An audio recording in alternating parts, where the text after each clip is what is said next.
네, 오늘 하나님 말씀 요한복음 19장 31절에서 37절까지 말씀 보도록 하겠습니다.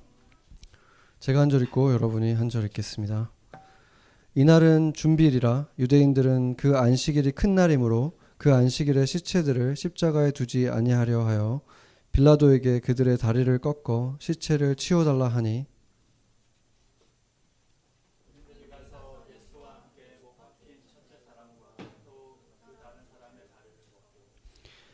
예수께 이르러서는 이미 죽으신 것을 보고 다리를 꺾지 아니하고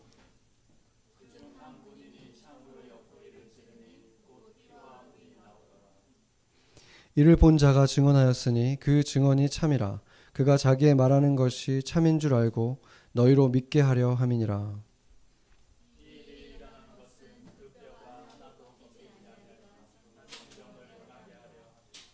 또 다른 성경에 그들이 그 찌른 자를 보리라 하였느니라. 아멘. 네, 어제가 그 유대인들에게 있어서는 유대인 달력으로 6월절이었죠. 원래 6월절은 그 성경에서 보면 우리가 지금 그 예배하는 성금요일과 같은 날이어야 되는데 우리랑 이렇게 일주일 정도 차이가 나는 이유는 우리는 지금 그레고리 달력을 쓰고 있고 그들은 지금 유대인 달력을 그대로 쓰고 있기 때문입니다.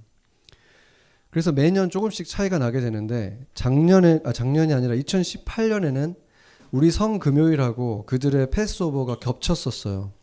그러니까 가끔 가다가 그런 일이 있는데 올해는 성금요일은 이렇게 일주일이 차이 나지만 그렇게 됨으로 인해서 어떤 일이 일어났냐면 그들의 6월절 기간이 무교절까지 포함해서 8일 동안 이제 그들은 다 같이 패스오버라고 부르거든요. 다음 주 일요일까지.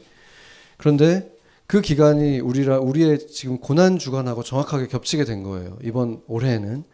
그렇기 때문에 그들은 첫날과 마지막 날을 가장 큰 날로 세우거든요. 그래서 어제와 다음 주 주일이 그들에게도 가장 큰 날이 되는 건데 우리도 바로 다음 주일이 부활 주일이기 때문에 같이 그날을 굉장히 큰 성일로 이번에는 예배하게 된 것입니다. 31절을 보면은 그날이 이제 큰 날이라고 말을 했는데 그게 바로 이제 안식일이 시작되는 6월절의 시작이었습니다.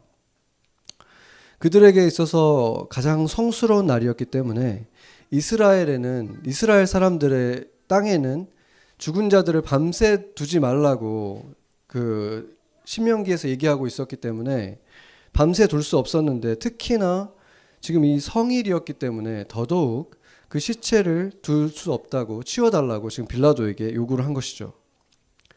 그런데 문제는 이제 사형이 집행된 지가 얼마 안 됐고 십자가는 아시다시피 천천히 죽이게 되는 사형의 틀이었기 때문에 사형수들이 살아 있었던 거죠.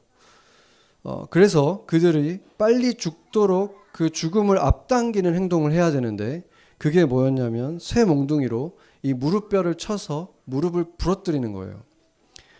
그러니까 십자가를 팔과 발에 박아놨기 때문에 발에도 이렇게 다리를 쭉 뻗으면은 몸을 이렇게 세울 수가 있는 거죠. 그래서 몸을 세움을 통해서 숨을 쉴 수가 있었기 때문에 더 오래 살 수가 있었는데 무릎뼈가 부러지면 다리를 세울 수가 없기 때문에 숨을 쉴 수 없고 그렇게 해서 이제 질식사를 하게 되는 방식으로 빨리 죽게 하는 거였습니다.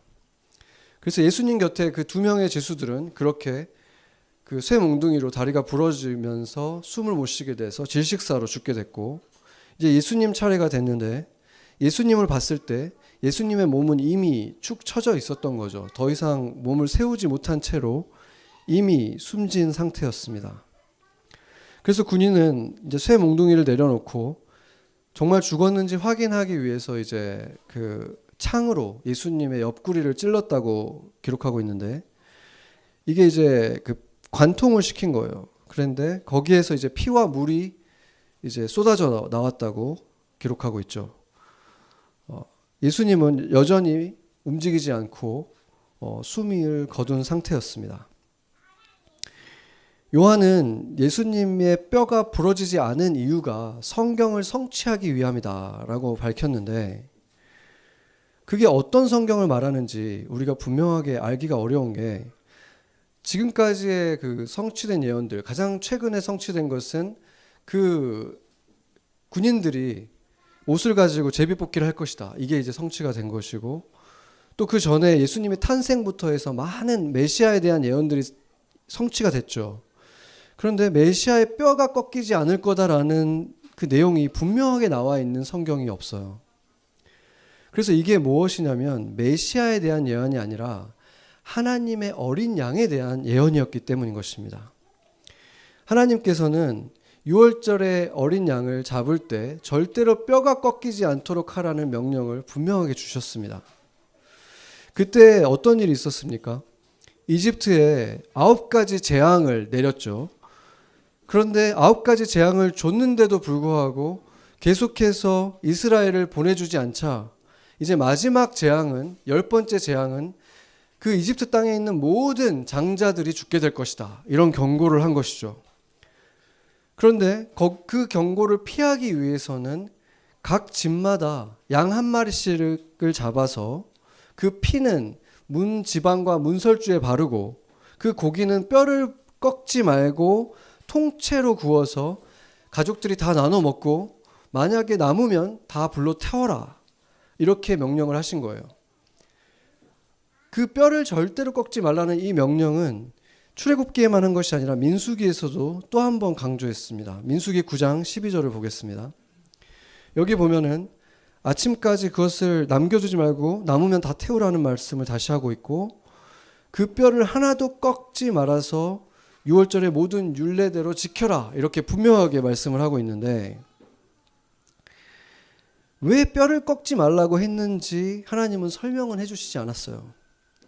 그러나 2세기의 유대인들의 그 문헌을 보면은 어떤 사람이 이 유월절 양의 뼈를 꺾었다가 그 사람들에게 이제 돌로 맞게 되는 일을 기록하고 있어요. 그러니까 그들이 이것에 대해서 얼마나 중요하게 생각했고 철저히 지켜왔는지를 보여주는 것이죠. 저희 동네에도 유대인 회당들이 많이 있는데 유월절 즈음에 제가 몇 년 전에 지나가다가 양을 이제 불로 굽는 모습을 제가 본 적이 있어요. 어떻게 하냐면 이 양을 목에서부터 이 항문까지 긴 꼬챙이로 이렇게 관통을 시킨 다음에 이게 통째로 이 불에다가 굽더라고요. 근데 그걸 보면서 어렴풋이 깨닫게 된 것이, 만약에 양고기를 우리가 요리를 한다고 하면 다 이 토막을 내서 팬에다가 이렇게 구울 거 아니에요. 그러면 그것은 그냥 양의 형체가 이미 다 사라져 버렸기 때문에 그냥 요리처럼 느껴지고 고기처럼 느껴지잖아요. 그런데 껍질을 벗긴 이 핏덩어리의 이 양을 보면 그 양의 모습은 그 개랑 거의 똑같아요. 개들 모습이랑 거의 똑같은데 그 모습 자체가 굉장히 비참하고 좀 잔인해 보이죠. 그리고 그 고기를 이제 통째로 다 구우려면은 팬에다 하는 것처럼 금방 되는 게 아니라 굉장히 오랜 시간 천천히 구울 수밖에 없는 거예요. 그러니까 그것을 계속 지켜봐야 되는 것이죠. 오랫동안. 게다가 그 양은 지금 막 시장에서 사온 양이 아니라 10일 날 양을 어디서 구해온 다음에 14일 날 이 구워야 되기 때문에 최소한 3일 정도 집에서 그 양을 데리고 있었어요. 그러니까 그 유대인의 집이 형태가 1층에 집 안에 들어가서 거기에 이제 그 짐승들이 사는 공간이 있었기 때문에 집 안에 붙어 있었고, 그래서 짐승하고 사람이 굉장히 가까웠죠. 그러니까 3일 정도 자신의 집에서 이제 막 데려왔으니까 또 적응시키느라고 더 자주 만나고 이렇게 교감이 있었을 텐데, 그 양을 이제 3일 정도 키우다가 잡아서 그렇게 했기 때문에 이것이 굉장히 어떤 상징적이라는 것을 알 수가 있는 거예요. 이 3일이라는 시간은 예수님께서 3년 동안 이스라엘을 다니시면서 그 사람들과 같이 먹고 또 잔치에도 참여하고 또 그들을 가르치고 사랑하고 병자들을 치유해주고 만져주고 이렇게 했던 그 3년의 시간을 상징하는 것이고, 토막나지 않은 채로 그 긴 꼬챙이에 핏덩어리가 된 채로 걸려있던 그 양의 모습은 뼈가 꺾이지 않은 채로 피투성이로 십자가에 달려있던 예수님의 모습을 보여주는 것입니다. 그래서 이 굉장히 상징적인 모습들을 많이 갖추는 방식으로 하나님께서 그들이 이 유월절을 지키게 하신 데는 너희들이 이 그림을, 이 모습을 잊어버리지 말아라. 그들이 기억하게 하기 위함이었다는 것을 알 수 있죠. 그래서 이 내용을 출애굽기 13장에서 이렇게 말해줍니다. 13장 14절에서 16절을 보면 후일에 내 아들이 내게 묻기를 우리가 왜 이것을 합니까? 이렇게 물어보면 그에게 이렇게 가르쳐 주라는 거예요. 왜 우리가 이걸 하는지, 출애굽을 할 때 하나님께서 우리를 어떻게 구원해 주셨는지, 바로가 보내주지 않을 때 하나님이 우리를 구원해 주셨는데 어떻게 구원해 주냐면 이 양을 잡음을 통해서 이 양으로 우리의 장자들을 대신 양이 대속을 함을 통해서 우리가 구원을 받았다. 그 얘기를 지금 계속해서 가르쳐 주라고 명령을 하신 거죠. 이것을 보면은 하나님이 얼마나 철저하게 공정하려고 하셨는지, 공평하려고 하셨는지를 보여줘요.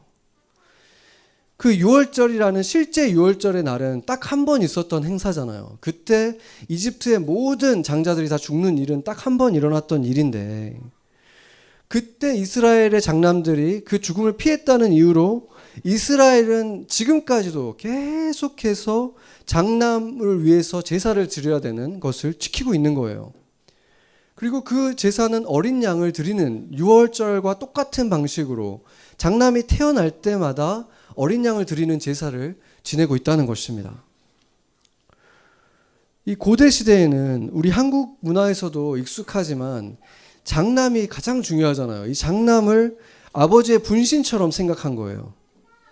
그래서 장자를 통해서 아버지는 계속 살아간다고 생각해요. 자신의 가문은 이어지고 자기는 계속 살아갈 수 있다고 여겼기 때문에 그런 시대, 그런 사고방식 속에 있는 사람들에게 있어서 그 나라 전체의 장자가 다 죽는다는 것은 얼마나 끔찍한 일이겠습니까? 그런데 만약에 하나님이 이스라엘 이 사람들을 10개 이렇게 엄청난 재앙이 아니라 한두 가지 재앙만 가지고 바로의 마음이 그냥 녹아져서 이스라엘을 그냥 쉽게 보내줘 버렸다면 어떻게 됐겠습니까? 만약에 그렇다면은 이집트가 여전히 강성하게 있었겠죠. 전혀 피해를 많이 안 본 상태로 있었을 것이고 그렇게 됐다면은 이스라엘이 나중에 가나안의 그 많은 족속들하고 싸우는 것도 쉽지 않은데 이쪽에는 가나안 족속, 이쪽에는 이집트의 그 둘러싸인 채로 훨씬 더 힘든 시간을 보낼 수밖에 없는 것이고 그리고 이 이스라엘 백성들이 어땠습니까? 조금만 어려움이 생기면 모세한테 우리 이집트 돌아갈래 계속 그랬잖아요. 이집트가 그렇게 거의 패망할 정도로 많은 피해를 입었는데도 돌아간다고 하는데 그들이 그렇게 온전하게 있었다면 그게 얼마나 더 심했겠습니까? 그래서 하나님은 이 이집트를 10개의 재앙을 통해서 이 쑥대밭이 되게 하신 거죠.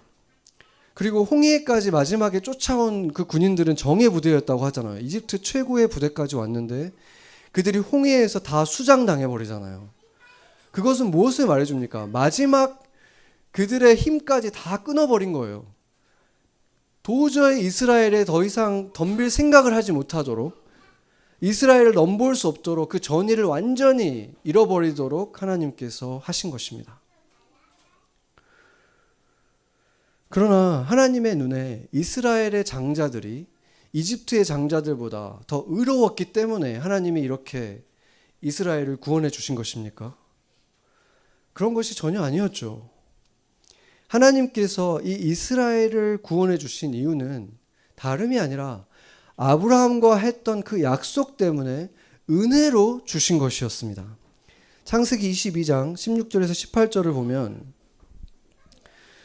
이 사건 이전에 이제 아브라함이 하나님에게 장자였던 이삭을 바치려고 하잖아요. 그때 하나님이 이 말씀을 하는 거죠. 내 아들 독자도 하나밖에 없는 내 아들도 사라와의 사이에 낳은 장자죠. 이 장자도 내게 아끼지 않았기 때문에 내가 너에게 큰 복을 줄 것이고 내 씨가 크게 번성해서 하늘의 별과 같이 바다의 모래처럼 많아질 것이다. 이러한 엄청난 복을 하나님에게 약속을 받았고 하나님이 그 약속을 지키신 것입니다. 이삭은 아브라함에게 분신이었잖아요. 그것도 100세에 기적적으로 얻은 아들이었기 때문에 자신의 생명보다도 귀하게 여겼던 아들이 바로 이 이삭이었는데, 이 마지막 순간에 하나님이 그를 바치라고 했을 때, 그 긴박한 순간이 왔을 때 아브라함이 믿음의 선택을 하게 된 것이죠. 하나님의 약속을 기억한 거예요. 다른 아들이 아니라 너와 사라에게서 난 그 아들, 바로 그 이삭을 통해서 내가 내 씨를 하늘의 별처럼 번성하게 해줄 것이라는 약속이 있었기 때문에 이삭을 내가 바쳐도 하나님이 살려줄 것이다 하는 그 믿음을 가지고 진짜 바치려고 했던 거죠. 그리고 그 믿음을 보고 하나님께서 이 아브라함에게 복을 주신 것입니다. 그리고 하나님은 이삭을 대신해서 직접 준비하신 숫 양을 대신 바치게 하셨습니다. 창세기 22장 13절입니다. 같이 한번 읽어보죠. 아브라함이 눈을 들어 살펴본즉 한 숫 양이 뒤에 있는데 뿔이 숫풀에 걸려 있는지라 아브라함이 가서 그 숫 양을 가져다가 아들을 대신하여 번제로 드렸더라. 아멘. 네, 이 숫 양이 한 살 된 양이 이미 뿔이 있어요. 양은. 그래서 램이라고 부를 때는 RAM이라고 부를 때는 뿔이 있는 숫 양을 말할 때 램이라고 하고, 램이라고 부르는 거 L이라고 시작하는 LAMB는 한 살까지 된 어린 양들을 다 통칭해서 부르거든요. 순양이나 암양 상관없이. 그래서 성경을 보면은 어쩔 때는 램이라고 하고 어쩔 때는 램이라고 부르죠. 근데 그 두 개가 겹치는 때가 정확하게 바로 한 살 때라는 거예요. 그렇기 때문에 지금 이 양이 바로 번제로 드려졌다고 말하고 있는 이 양이 이삭을 대신해서 드려진 대속 제물이었다는 것을 알 수 있는 것입니다. 그러니까 이 양이 바로 유월절의 어린 양이었던 것입니다. 그러나 이 동물을 번제로 드린 것은 아브라함 때 처음 시작된 것은 아니었어요. 방주에서 노아가 내리자마자 했던 것이 제단을 쌓고 동물을 제물로 드렸다고 말하고 있어요. 그런데 이것은 노아가 또 처음 한 것도 아니었고, 최초로 드린 제사가 나오는 것은 아벨에 의해서 드려졌죠. 바로 아담의 아들 아벨이 여호와께 제물을 드리는데 그게 어린 양이라고, 새끼 양이라고 말을 하고 있어요. 그러니까 이것이 무엇을 말해주냐면 최초의 인간이었던 아담 때부터 이미 양으로 제사 드리는 것이 시작됐다는 것을 말해주는 거예요. 그런데 우리가 창세기를 자세히 들여다보면 아담과 하와에 의해서 시작된 것이 아니라 그들을 위해서 최초에 희생된 제물도 양이었을 가능성이 굉장히 높다고 말하고 있죠. 창세기 3장 21절을 보면은 이제 아담과 하와가 선악과를 먹고 범죄한 다음에 이제 이 에덴에서 쫓겨날 때 하나님께서 옷을 지어 입혀 주셨는데 그 옷이 가죽으로 되어 있다고 하거든요. 여러분들 어떤 가죽 옷을 제일 많이 입습니까? 사람들이 다 양가죽이죠. 그때도 이 양가죽으로 됐을 가능성이 굉장히 높은 거예요. 정확하게 어느 가죽이라고 말하고 있지는 않지만, 그리고 여기에 지금 가죽이라는 이 단어가 오르라는 히브리어인데 가죽 옷을 말할 때도 쓰지만 사람의 피부를 말할 때 피부도 이 오르라는 말을 쓰거든요. 그러니까 피부라는 말은 그 동물이 죽어야지만 가질 수 있는 거잖아요. 그렇기 때문에 신학자들이 다 동의하는 것이 바로 이때가 최초로 인간의 죄를 대신해서 동물이 제물로 바쳐진 것, 최초로 죽은 것이 바로 이때 일어났다라고 보고 있습니다. 그러니까 동물의 제사가 바로 하나님에 의해서 최초의 인간을 위해서 시작됐다는 것을 말해주는 거죠. 그 제사가 필요했던 이유는 뭐 때문이었습니까? 최초의 범죄, 아담과 하와가 이 선악과라는 것을 먹었기 때문이죠. 이 이야기는 사실 제가 교회를 안 다닐 때도 들어봤었어요. 이 선악과를 따먹었다. 이건 너무 유명한 얘기잖아요. 그 하와가 뱀에게 이제 속아서 먼저 한 입을 먹었고 이제 아담에게 가서 전도를 했잖아요. 이거 맛있다 해가지고 둘 다 같이 죄를 짓고 둘 다 선악과를 먹게 되는 일이 일어났어요. 근데 여기서 흥미로운 게 뭐냐면 뱀이 하와를 속여서 거짓말을 했잖아요. 그런데 뱀이 한 말을 자세히 들여다보면 거짓말만 한 건 또 아니었어요. 그렇죠? 뱀이 했단 말을 정리를 해보면 첫 번째는 뭐냐면 너희는 결코 죽지 않을 것이다 라고 말을 해줬고, 두 번째는 너희가 이것을 먹으면 눈이 밝아져서 하나님처럼 될 것이다 라고 말을 했거든요. 그래서 너희가 하나님처럼 될까봐 하나님이 못 먹게 하는 거야 라고 말을 했어요. 그래서 그 사실을 우리가 생각해서 보면은 아담과 하와는 어떻게 생각한 거냐면 먹자마자 이게 독이 들어있어서 먹자마자 바로 죽을 거라고 생각했는데 먹자마자 안 죽었죠. 심지어 900년을 더 살았어요. 그러니까 그들의 입장에서 보면은 하나님의 말보다 어떻게 보면 뱀의 말이 더 신빙성이 있었죠. 그리고 아담과 하와는 실제로 눈이 밝아졌어요. 창세기 3장 7절을 한번 보겠습니다. 거기 보면은 이걸 먹고 나서 그들의 눈이 밝아져서 자기들이 벗은 줄을 알고 무화과 나무 잎을 엮어서 치마로 삼았더라라고 말을 하고 있거든요. 그러니까 하나님은 아담과 하와가 선악과를 먹고 나서 하나님처럼 선악을 알게 됐기 때문에 이들이 이제 생명나무까지 손대서 그것까지 먹어서 영생을 하면 안 된다라는 말씀을 하시죠. 창세기 3장 22절 보겠습니다.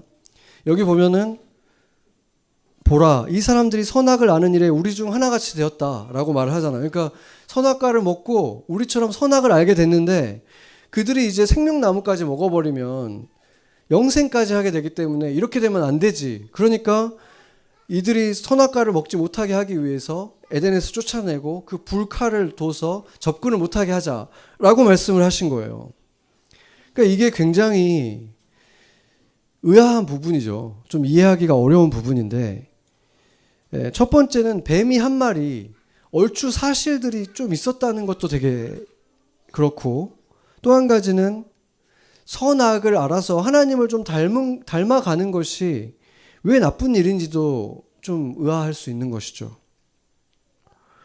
먼저 우리가 생각해야 될 것은 선악과를 먹은 행위는 이미 그 자체가 선악과에 어떤 효과가 있든 없든지 간에 이미 하나님이 주신 유일한 법을 어겼잖아요.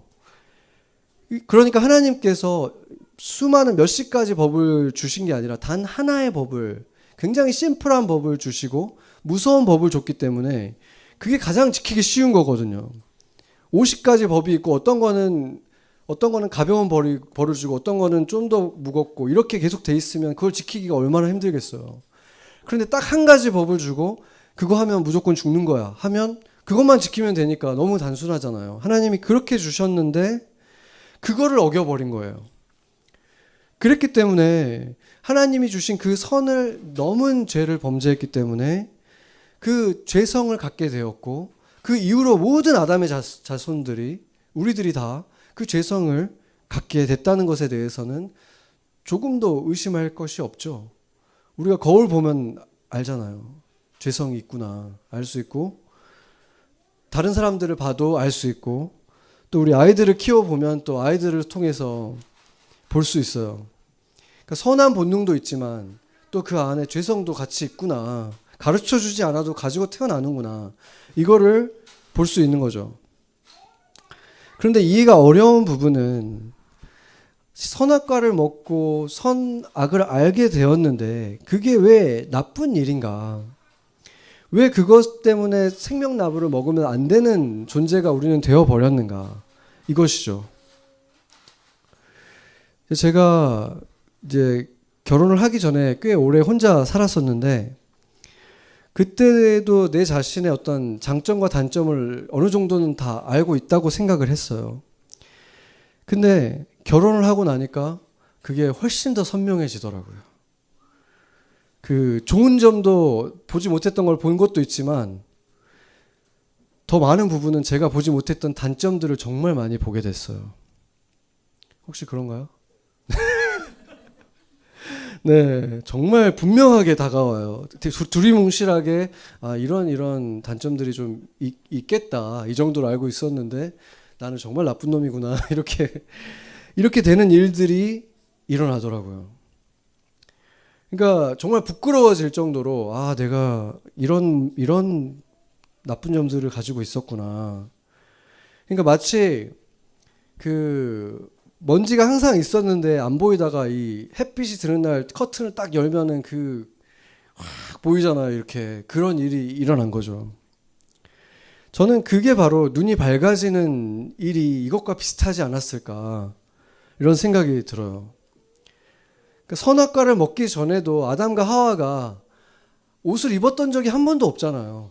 항상 그냥 벌거벗은 채로 있었지만 그게 부끄럽게 여겨진 적이 단 한 번도 없었는데 마치 이제 어린 아이들은 엄마 앞에서 벌거벗고 뛰어다니지만 부끄러움을 전혀 느끼지 않지만 어느 순간 선악과를 먹었을 때 몸의 변화는 아무 일도 일어나지 않았죠, 아직은. 근데 그냥 갑자기 뭐가 보이기 시작한 거예요. 전에 보이지 않던 것들이 보이는 거예요. 선명하게 보이면서 어떤 부끄러움, 수치심, 숨고 싶은 마음들이 생긴 것입니다. 아담과 하와가 죄는 없었던 존재였지만 하나님처럼 완벽한 존재는 아니었기 때문인 것이죠. 죄를 지을 가능성을 여전히 가지고 있었고 실수를 했었을 수도 있고 할 수 있는 인간이었다는 거예요. 그렇지만 그들이 했던 실수를 죄라고 할 수 없는 이유는 뭐냐면 그들에게 죄라고 규정되어 있는 건 단 하나였고 그때까지 그거를 범하지 않았기 때문에 죄인은 아니었던 것 뿐이지 그들이 완벽한 삶을 살고 있었다고 말할 수는 없다는 것입니다. 왜냐하면 분명하게 알지 못하는 영역 속에서 실수들이 선명하게 드러나지 않고 있었기 때문에 알지 못했고 그것을 죄라고 말할 수 없었던 상태에 있었기 때문이죠. 그러나 선과 악을 알게 하는 나무 열매를 먹었을 때 그들에게는 불분명하던 것들이 선명하게 보였고 그것은 그들에게 수치심이라는 것을 처음으로 느끼게 한 것입니다. 처음 하와를 보고 아담이 어떤 얘기를 합니까? 정말 거의 그 얘기를 들어보면은 아이처럼 뛸 만큼 기뻐하는 걸 느낄 수가 있어요. 내 살 중에 살이고 내 뼈 중에 뼈다. 막 이런 거의 노래하듯이 너무나 순박한 이 기쁨의 이런 노래를 하는데 선악과를 먹고 나서 아담이 한 얘기를 들어보면 아담이 순간 완전히 다른 사람이 돼 있다는 것을 우리가 보게 되는 거예요. 죄를 지은 후에 아담과 하와가 맨 처음에 한 것은 뭐냐면 적당한 크기의 나뭇잎을 찾아가지고 그것을 엮어서 이 인류 최초로 옷을 디자인하잖아요. 여기 패션 디자이너들도 계시지만 그래서 그러고 나서 또 하나님의 낯을 피해야 되겠다. 그래서 은신처를 찾아가기 시작한 거예요. 그리고 나서 이제 하나님이 내가 어떻게 해서 그런 일을 했느냐 이렇게 추궁을 했을 때 이제 아담이 자신을 변호하기 위해서 지금 현대인들이 할 만한 말을 하는 거예요. 당신이 나에게 준 그 여자가 먹자고 해서 나는 먹었을 뿐입니다. 이렇게 얘기를 하잖아요. 그러니까 이걸 보면은 이미 그 변호의 논리가 이미 그 머릿속에 있다는 걸 알 수 있는 거예요. 그 순박했던 이 아담이 이미 자기가 피해를 최소화받기 위해서 책임을 떠넘기는 변호를 하고 있는 것. 어떤 일이 일어난 것입니까? 지혜가 주어진 거예요. 지혜가. 이 나무를 Tree of Knowledge라고 하거든요. Tree of Knowledge. 이 눈이 밝아진 거예요. 전에는 보지 못했던 것들을 보게 된 것입니다. 전에는 생각 못했던 것들을 이제 생각하기 시작하는 존재가 된 거예요. 우리가 보면은 전엔 불과 뭐 몇 년 전만 해도 우리 그 720p 이제 막 그 SD TV에서 HD TV로 막 넘어왔을 때 그것만 해도 정말 선명하다. 어떻게 이렇게 샤프하지 막 이렇게 했는데 지금은 뭐 울트라 HD 뭐 4K 뭐 8K도 나왔죠. 그러니까 그런 걸 보면은 진짜 그런 걸 보면은 이제 막 옛날 HD 뭐 720p로 보면은 이제 막 뿌옇게 보이잖아요. 그러니까 그런 걸 우리가 이제 눈이 버렸다 막 이렇게 표현을 하잖아요. 이제 옛날 걸로 못 돌아간다 이런 말을 하죠. 어떤 의미에서 보면은 이제 눈이 밝아져 가지고 너무 좋은 걸 보고 나니까 옛날 걸로 못 보는 거예요. 이미 선악과를 먹어버린 이 아담과 하와는 그 전에 아담과 하와로 돌아갈 수는 없는 것입니다. 원점으로 돌아갈 수가 없는 거예요. 죄를 짓기 전 상태로 그냥 돌아갈 수가 없는 거예요. 그렇기 때문에 하나님은 새로운 길을 열어주신 것입니다. 성경이 예수님을 뭐라고 부릅니까? 두 번째 아담, 마지막 아담이라고 부르잖아요. 그리고 예수님은 분명히 자녀가 없었지만 이사야서에서는 메시아가 씨를 볼 것이다라는 예언을 하고 있습니다. 이사야서 53장 10절 한번 보겠습니다. 같이 한번 읽어보죠. 그에게 상함을 받게 하기 원하사 질고를 당하게 하셨은즉 그의 영혼을 속건 제물로 드리기에 이르면 그가 씨를 보게 되며 그의 날은 길 것이요 또 그의 손으로 여호와께서 기뻐하시는 뜻을 성취하시리로다. 아멘. 이 한 구절 안에 굉장히 많은 비밀들이 들어가 있는데 그가 상함을 받고 질고를 당하고 그런 다음에 속건 제물로 드리게 되면 무엇을 말합니까? 십자가를 그대로 보여주고 있잖아요. 십자가를 드리기에 이르면 그때 이제 그가 씨를 보게 될 것이다. 자손들을 낳게 될 것인데 그의 날이 길 것이다라는 말이 또 이상하잖아요. 그 십자가에서 그 예수님의 인간으로서의 그 생애는 이제 거의 끝난 거나 마찬가지인데 그렇기 때문에 날이 긴다는 것은 그 씨로 인해서 이어지는 그 날이 길 것이라는 거예요. 그래서 그의 손이라는 거는 결국에는 그의 손이 되어 살아가는 그의 씨들이 여호와께서 기뻐하는 그 뜻을 완수할 것이다. 그 말을 지금 여기서 다 하고 있는 거예요. 하나님이 교회를 통해서 예수님이 떠나시지만 그 자녀들을 통해서 여호와가 이루시려고 했던 일들을 결국에는 다 이루실 것이다라는 말씀을 지금 하고 있는 것입니다. 아멘. 그래서 이 첫 번째 아담을 통해서 완성되는 것이 아니라 이 예수님과 함께 속건 제물의 제사, 바로 이 십자가에 함께 못 박히고 그의 부활과 함께 같이 부활에 동참한 예수님으로부터 다시 태어난 두 번째 아담으로부터 태어난 이 자녀들로부터 하나님이 하나님의 일을 완성하실 것이다. 새롭게 태어난 예수님의 자녀들을 두 번째 아담의 자녀들을 통해서 그 일을 이루겠다라고 말씀하신 것입니다. 육신으로서 우리 모두는 아담의 자손이 맞죠. 여전히. 그렇기 때문에 죄성을 가지고 태어나는 거예요. 그런데 그렇기 때문에 죄성이 없던 시절로 그냥 돌아갈 수는 없는 거죠. 그러나 우리 안에 있는 영은 두 번째 아담으로부터 온 두 번째 아담의 씨가 들어와서 만들어졌다는 것입니다. 그래서 이 새로운 생명은 어떤 일을 할 수 있느냐? 죄를 짓지 않았기 때문이 아니라 죄성이 없기 때문이 아니라 죄성이 있음에도 죄의 노예로 살지 않을 수 있는 그 생명이 우리 안에 있다는 것입니다. 아멘.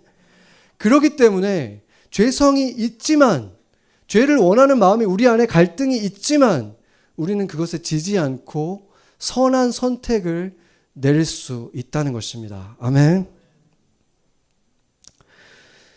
이 선악과를 먹었기 때문에 인간은 놀라운 문명을 만들어내게 되고 엄청난 지혜를 갖게 되고 과학기술이 발달되어서 이 의료가 발전되는 거, 또 지금은 보면은 뭐 줄기세포들을 활용해서 유전자 조작을 하고 뭐 유전자 가위를 만들어서 또 막 분별을 해내고 막 엄청난 일들을 하잖아요.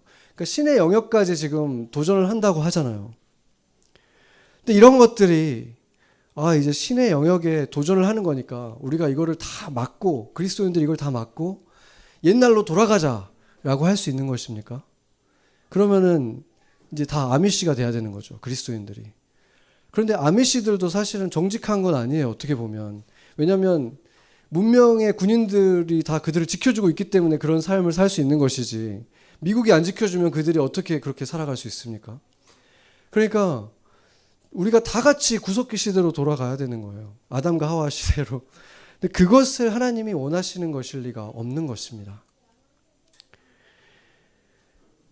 어떤 문화든 예술이든 그게 다 지금 발전되는 방향으로 계속 가고 있지만 그것을 완전히 거슬러서 거꾸로 갈 수는 없는 거예요.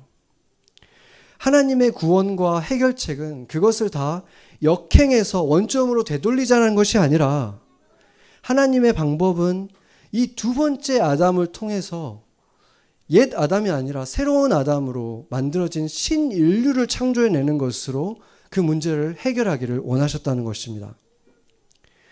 선악을 알지만 선을 선택할 수 있는 아담, 하나님의 영이 함께하기 때문에 하나님이 기뻐하는 삶을 살아갈 수 있는 이 신인류들을 통해서 변화시키고 싶었던 것입니다.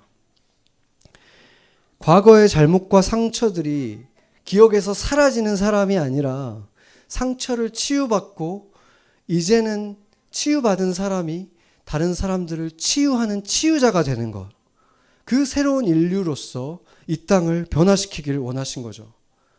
아픔이 없었던 사람이 아니라 상처를 가진 사람, 예수의 흔적을 가진 사람들을 통해서 그 사람들이 전도자가 되어서 아무런 경험이 없었던 그 순진한 사람이 아니라 그 고통을 겪어봤고 그 길에 들어서 봤지만 이제 주님을 만나서 새롭게 되어서 그 사람들에게 인내심을 갖고 품어줄 수 있는 더 넓은 가슴을 가진 사람이 되기를 원하셨다는 것입니다. 그렇게 우리가 새로운 아담과 하와가 되어서 이 땅을 변화시키기를 원하신다는 것입니다. 예수님이 숨을 거두셨을 때 일어났던 일을 마태복음이 이렇게 기록하고 있습니다. 마태복음 27장 51절입니다. 같이 한번 읽어보죠. 이에 성소 휘장이 위로부터 아래까지 찢어져 둘이 되고 땅이 진동하며 바위가 터지고. 아멘. 성소의 휘장이라는 것은 이 아무나 들어갈 수 없는 그 성소를 사람들로부터 차단하고 있던 굉장히 두꺼운 막이었어요. 근데 이것이 갈라져 버렸다는 것은 이제는 그 가림막이 사라졌다는 것이죠. 특별한 사람만 1년에 한 번 들어갈 수 있었던 것을 이제 하나님이 열어주셨다는 거예요. 이 과거의 제사는 끝났다는 것을 선언하신 것입니다. 왜 그렇습니까? 예수님의 제사가 드려졌잖아요. 이제 진짜 제물이 드려졌기 때문에 그 전에 모형으로 드려졌던 것은 교육하기 위해서 시청각 교육으로 매년 드려졌던 이것은 더 이상 필요가 없다. 진짜 제물이 드려졌다는 것을 선언한 것입니다. 가나안 땅의 약속이 너무나 좋은 땅이었지만 그 땅은 영원하지 않았잖아요. 완전하지도 않았어요. 6월절의 양이 흠없는 양을 그들이 열심히 찾았지만 그 양이 온전한 진짜 흠없는 양도 아니었을 뿐 아니라 장자들의 생명 가격과 가치와는 비교가 안 되는, 어떻게 동물이 사람의 생명을 대신하겠습니까? 그랬기 때문에 그 지상의 성전도 불안정한 모형에 불과했던 것입니다.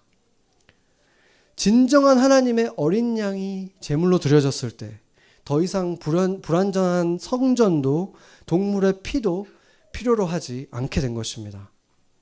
히브리서 9장 11절에서 14절이 이제 그것에 대해서 설명을 해주고 있는데 11절에 보면은 피조물에 속하지 않은 더 크고 완전한 장막을 통과하고 12절에 보면은 단 한 번의 지성소로 들어가서 한 번의 제사로 끝냈다는 것이고 동물의 피가 아니라 자기의 피로서 우리에게 1년 내에 한 번씩 해야 되거나 장자가 태어날 때마다 해야 되는 게 아니라 영원한 구원을 한 번에 끝내셨다라고 말하고 있고 13절에 이제 이 예전에 그 피를 사람들에게 뿌렸잖아요. 제단에 뿌리고 사람들에게 뿌려져서 그들이 깨끗해졌다라고 선언을 했는데 하물며 영원하신 분의 그 피가 뿌려졌다면 그 피의 가치는 어떻겠느냐, 이것을 지금 말하고 있는 거죠.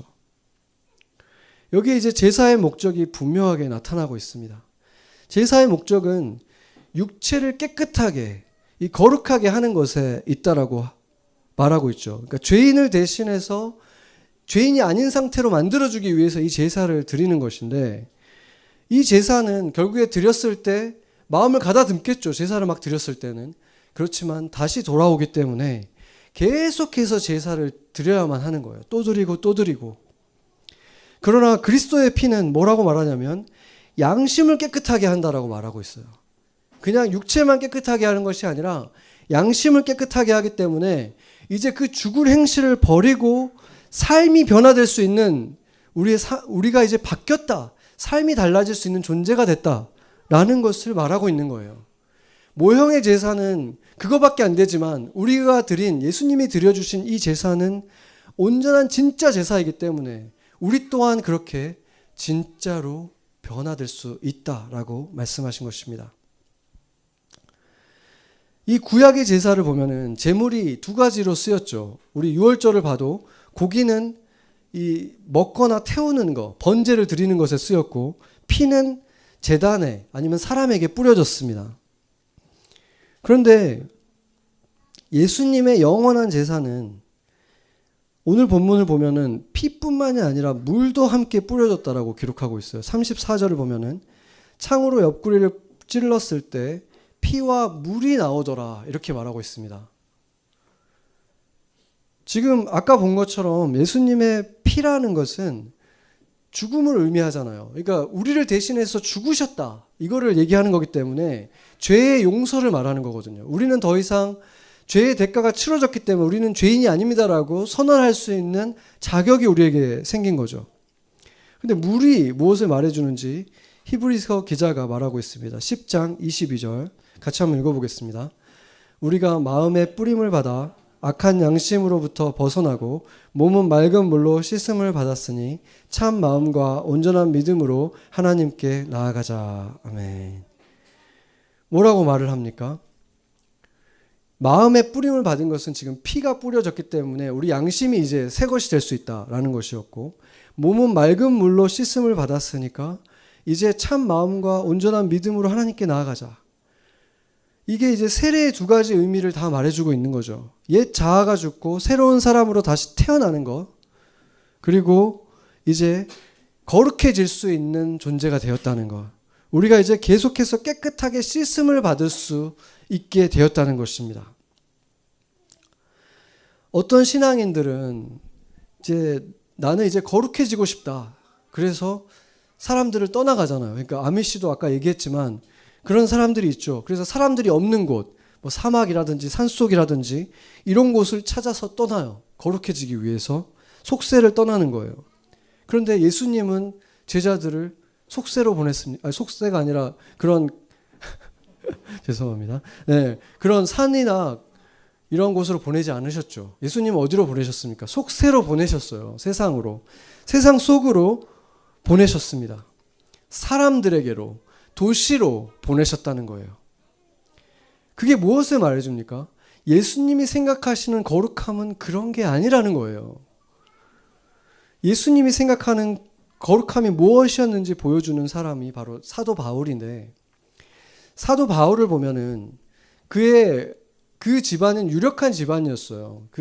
분명히 왜냐하면 좋은 학교를 보낼 수 있고 또 그 바리새인으로서 그걸 다 누릴 수 있었다는 거는 좋은 집안이었기 때문에 아마 텐트 제조 비즈니스를 했던 그런 집안일 거라고 생각이 되죠.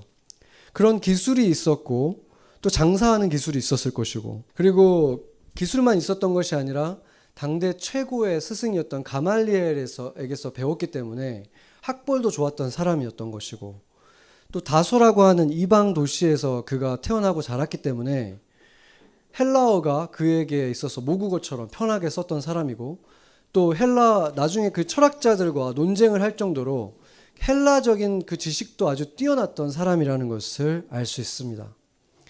또한 그 유대교에 몸담았을 때에는 그의 영갑자들보다도 그가 더 높은 위치에 있었다는 것은 거기서 굉장한 열심으로, 또 학벌이 있었고 바리새인이었기 때문에 인정을 받았던 사람, 사회적으로도 인정을 받았고 또 여러 가지 그때 당시에 기득권 세력에 있었던 사람이라는 것을 알 수 있습니다. 그뿐만이 아니라 그가 이제 유대교에서 열심을 부릴 때에는 전 세계를 다니면서 그리스도인들을 잡으러 다녔잖아요. 그걸 보면은 이것은 누구보다도 열정이 있었던 사람이라는 것도 보여줍니다. 그런데 그가 예수님을 믿고 나서 뭐라고 합니까? 그 모든 것들이 다 배설물 같다라고 얘기를 하잖아요. 그러니까 그가 가지고 있는 능력과 학벌과 지식과 지혜, 이 모든 것들이 다 자신이 가지고 있던 어떻게 보면 대단한 스펙이에요. 지금으로 봤을 때는. 사람들이 다 부러워할 만한 이것인데 나는 그것이 배설물 같다라고 얘기를 한 거예요. 예수님을 믿고 나니까 바로 그것들을 가지고 하나님을 대적했고 예수님을 무시했고 하나님의 사람을 잡으러 다녔고 결국 자신이 그 열심과 능력으로 했던 모든 것들이 하나님 앞에 아주 부끄러운 죄라는 사실을 깨달았기 때문에 그가 배설물이라는 말을 할 정도로 부끄럽게 여겼던 거예요. 그 모든 과거가. 그러나 하나님은 예수님께서는 나오고 있나요? 괜찮나요? 네. 예수님께서는 그 경험들을 그대로 다 버리신 것이 아니라 그 불의의 무기로 사용됐던 그 악한 것들이라고 생각했지만 그것을 그 사람의 중심을 선하게 바꿈을 통해서 예수님의 피와 물로 그를 바꿈을 통해서 그가 가지고 있던 그 선악과와 같았던 그 모든 것들을 이제는 하나님의 나라를 위해서 쓰는 사람으로 바꾼 것입니다. 그것이 이제는 의의 병기로 쓰임을 받기 시작한 것이죠. 그랬기 때문에 그가 하나님의 교회들을 개척했고 그가 쓴 편지들이 이제 하나님의 말씀이 되어서 지금 2000년이 지난 우리에게도 계속해서 읽히고 교회가 무엇인가 그리스도인들은 어떻게 살아야 하는가를 2000년 전에 바울이 쓴 글을 보고 우리가 배우고 있잖아요. 그것이 얼마나 놀라운 것입니까? 그러나 그가 그런 논리가 있고 성경 지식이 있고 했던 것들은 그가 예수님을 만나기 전에 받았던 것들로 변화되어서 쓰임을 받은 것이거든요. 저와 여러분도 각자 어떤 선악과를 먹고 말았을 것입니다. 그것을 우리가 어떻게 여기든지 간에 과거를 바꿀 수는 없는 일입니다. 이제 예수님을 알았고 교회를 다니면서 예전의 내 모습에 대해서 부끄럽게 여기고 그것은 지워버리고 싶은 과거이기 때문에 어디엔가 감춰두고 더 이상 떠들려 보려고 하지 않는 그런 모습이 우리 안에 있을 수 있습니다. 왜냐하면 그게 너무 배설물 같거든요. 그것 때문에 내가 하나님을 대적했거든요. 그래서 그것만 생각하면 마음이 슬퍼지고 또 자신감도 없어지고 하나님 앞에 부끄럽게 여겨져서 그렇게 살아갈 수 있지만 오늘 본문에서 주님은 우리에게 도전하시는 것입니다. 너희가 그것을 가지고 있다면 그것을 가지고 와서 바로 이 예수님의 십자가 앞에 피와 물을 맞거라. 십자가에서 그 피와 물을 맞을 때 내 존재 자체가 하나님의 자녀가 될 때 그 선악과가 선악과로 머물러 있는 것이 아니라 선하게 쓰일 수 있는 의의 병기가 될 수 있다 말씀하시는 것입니다. 나의 선악과들이 이제는 선한 일에 쓰이고 주님의 나라를 위해서 쓰이고 주님을 위해서 쓰일 수 있게 된다는 것입니다. 바로 그것을 위해서 주님께서 피만 쏟으신 것이 아니라 물을 우리에게 쏟아주셨습니다. 여러분의 선악과는 무엇입니까? 십자가 앞에서 피와 물로 그것을 깨끗게 하십시오. 그렇게 할 때 바로 그 선악과 때문에 그것을 사용해서 하나님의 나라에 여러분이 쓰임을 받게 될 것입니다. 상처 주던 입술이 위로하는 음성이 되고 아프게 하던 손이 치유하는 온기가 될 것입니다. 하나님은 여러분에게 주신 그것을 가지고 무엇을 하기를 원하십니까? 같이 기도하겠습니다.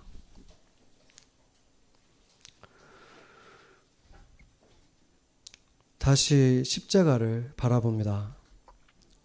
십자가에서 마지막으로 보이신 예수님의 모습은 피와 물을 쏟으시는 비참한 모습이었습니다. 그러나 그 피와 물은 소망이었습니다. 선악과로 죄에 물든 인류가 그 피로 죄를 용서받고 그 물로 깨끗게 되기 때문입니다. 한 번 본 것은 안 본 것이 될 수 없듯이 우리 모두는 후회스럽고 부끄러운 지울 수 없는 과거가 있습니다. 탐욕으로 세운 높은 모래성, 언제 쓸려갈까 두려운 불의의 무기들이 있었습니다. 주님의 피와 물로 새롭게 해주시고 깨끗하게 해주시옵소서. 그래서 그 모든 것들이 주님을 위한, 주님의 나라를 위한, 주님의 눈길이 향하는 한 영혼을 위한 의의 병기가 되도록 새롭게 해주시옵소서. 예수님처럼 겸손하지만 당당하고 단호하지만 깊은 사랑의 사람이 되게 하여 주시옵소서. 이제는 몰라서가 아니라 다 알지만 선을 선택하는 우리가 되게 하여 주시옵소서. 선악과를 먹었던 우리를 위해 십자가와 함께 생명나무가 되어주신 예수님의 이름으로 기도합니다. 아멘.